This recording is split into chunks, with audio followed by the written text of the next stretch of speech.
Let me show you also what the Deputy Prime Minister said, because often the Deputy Leader is seen as the enforcer of discipline and party rules. Here's Richard Marles.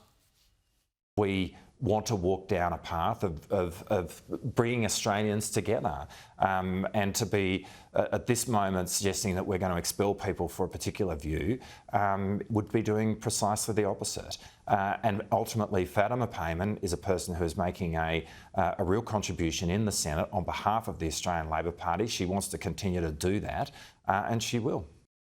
Yeah, so instead of disciplining her, they actually make excuses for her. Now, we're a Jewish MP, you're a Jewish man, Michael, but there are Jewish Labor MPs in the parliament as we speak. How do you reckon they would go if they voted against Labor on the Palestine issue in parliament? Well, that's the danger of identity politics in being so important, and including in this case, because you don't want to feel like you've got special treatment because you're from some minority. You want to be judged, as Martin Luther King said, by the content of your character, not the background that you come from. And I can't understand Senator Payman. Her family fled the terrible regime in Afghanistan, and here she is in Australia, dying on a hill to support the brutes in Hamas who had control of Gaza and who committed all of those brutalities on October 7th. It seems not an issue that I would adulate anyone on, but as I say, you've correctly noted, Chris, the change in the atmosphere and the zeitgeist over these issues, and someone who's a diversity pick, who's of Muslim origin, nothing will happen to them, despite the fact that it would have against every other person. And as a traditional Labor person, I would argue should. Maybe not expulsion, but certainly suspension. Yeah.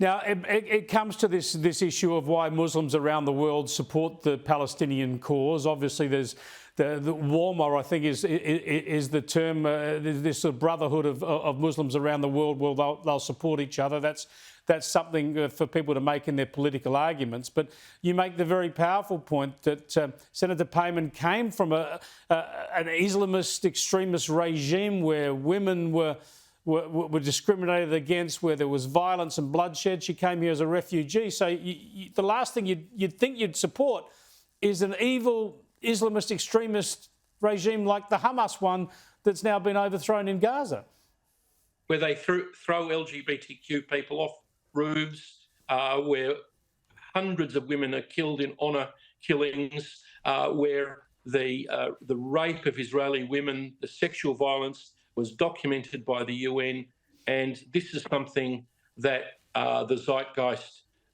is soft on. So Albo's, as you amusingly pointed out, is not having a turn up to one more meeting, but disappointed by Richard Marles. But then again, I am generally with his weak stance on defence and defence procurement and energy issues that you've spoken about many times. But that's the Labor Party. It's changed from the days of Bob Hawke, Kim Beazley, Paul Keating, and it's dominated by the socialist left, and anything that suits them are the events that dominate the Labor Party. She was selected by the socialist left in West Australia, not expected to get elected. She fluked it as the number 3. She's being given special treatment now, and the only long-term outcome of this is, I suspect, she won't be bumped up the ticket, and Labor may not get the 3rd position at the next Senate election in West Australia. Michael Danby, thanks so much for joining us with your analysis there. Former Labor frontbencher Michael Danby joining us from Melbourne.